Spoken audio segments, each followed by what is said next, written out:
করলেন বাজার মা বাবা যদি আপনি আমার প্রতি সন্তুষ্ট থাকে তা নবী রাহমাতুল্লাহ আলাইহি বলেছে ওই ব্যক্তিকে 5টা পুরস্কার দান করবে। কয়টা বলেছিলাম?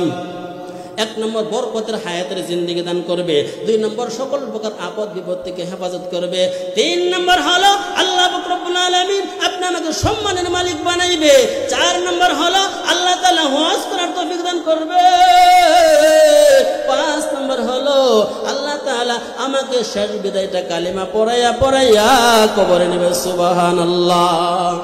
আর একটা হলো বান্দা যখন কিয়ামতের ময়দানে আল্লাহ পাক রব্বুল আলামিন বান্দাকে ডাকবে, বান্দা রে আমাকে পরদেশে তোমার মাতা পিতার খেদমত করেছ। এই বান্দাকে যখন আল্লাহ কিয়ামতের ময়দানে ডাকবে, ডাকার পরে বান্দা হাজির হয়ে যাবে, আল্লাহ পাকের সামনে দাঁড়ায়া যাবে।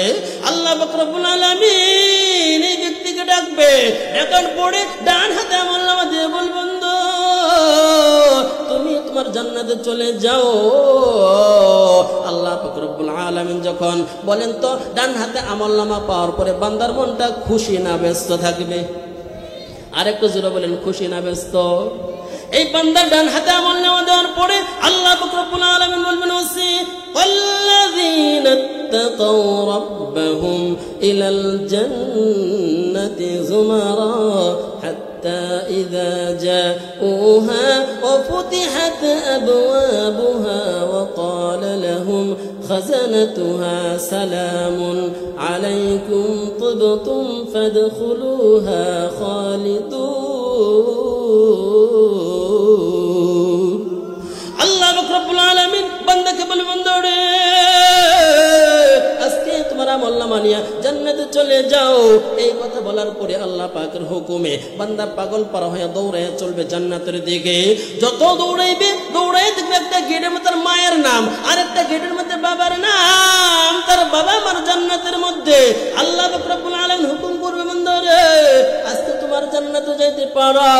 আজকে তোমার 2টা জান্নাত সামনে উপস্থিত আছে, একটার মধ্যে মায়ের নাম লেখা আর একটার মধ্যে বাবার নাম লেখা। এই ব্যক্তি যেইটার মধ্যে চাইবে আল্লাহ পাক রব্বুল আলামিন কিয়ামতের ময়দানে এই বান্দাকে উন্মুক্ত একটা ফিকির করায়া দিবেন। সুবহানাল্লাহ। এই জন্য বলতেছিলাম রে বাজান, যারা মায়ের খেদমত করবা, বাবার খেদমত করবা, বাবাকে খুশি করাইয়া মাকে খুশি করাইয়া যদি কবর পর্যন্ত পৌঁছাইতে পারো, আল্লাহ পাক রব্বুল আলামিন আপনি আমাকে 5টা পুরস্কারে পুরস্কৃত করবে। এই 5টা পুরস্কার আমরা চাইতো ইনশাআল্লাহ। দুনিয়াতে 5টা, আখিরাতে 1টা।